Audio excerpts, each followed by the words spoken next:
When I was in the USA, we had good publicists and we made the mainline papers. And of course, I used my Irish connection very well. So the whole East Coast, Boston was all the Paragame and Brian McCarthy, etc., etc. So using all that, I got onto the Today Show. And that's a live show. And they had me with the game, and because the game was now becoming news simply by, this nowadays somebody is a celebrity. What do they do? They're a celebrity. And so the game is becoming a celebrity. And so therefore I got onto the Today Show. And they conned me because they said, Brian, I understand you also play the guitar. And I said, well, yeah, I do play it for my own amusement. It just happens we have one here, and I'm handed a guitar.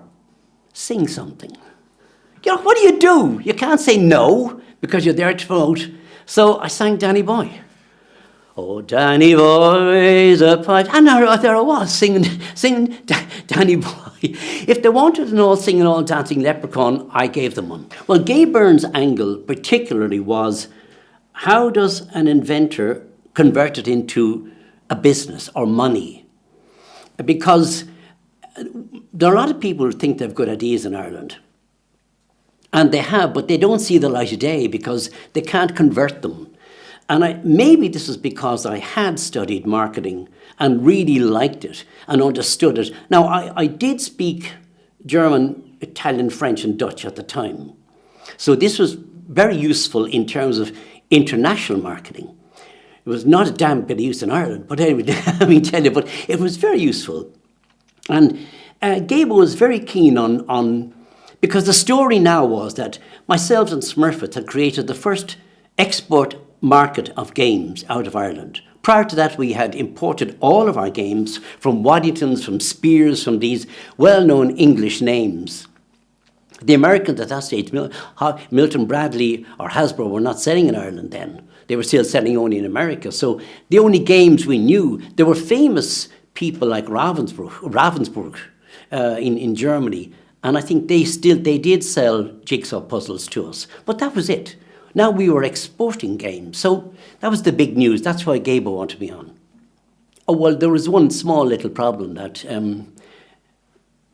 the Late Late Show gave my home phone number to all the people who rang in to say, I have a good idea. Can I contact that guy, Brian McCarthy? And the phone just literally didn't stop. From early morning until late night, could I speak to the inventor, please? We had to get the number changed in the end. But I did have a little idea at one stage. I said, yes, fine, I can speak to you. My fees are, £100 a day. Cough, cough. And they dropped off. But then some remained. And they were the ones that I really did help them. Because I loved helping people. I loved showing them how to convert. Looking, who was your competitor? How are they doing? What are you offering that is different? What are you offering? All of these kind of marketing questions. I enjoyed that. And that's how I became, if you like, a consultant. And slowly but surely, in 1979, Taiwan came and launched these little handheld devices that had LED lighting in the sequence, and they made noise. And suddenly, 80% of the budget of all these big international buyers, Kaufhof, Karstadt, Plansunique, these big, 80% of the budget went on these things. So the board game market simply tanked. And we all stopped, because what's the point? We couldn't get. So the only games then surviving were Monopoly that Granny would buy for her grandson, because the only game name they knew. And so I moved off into consulting.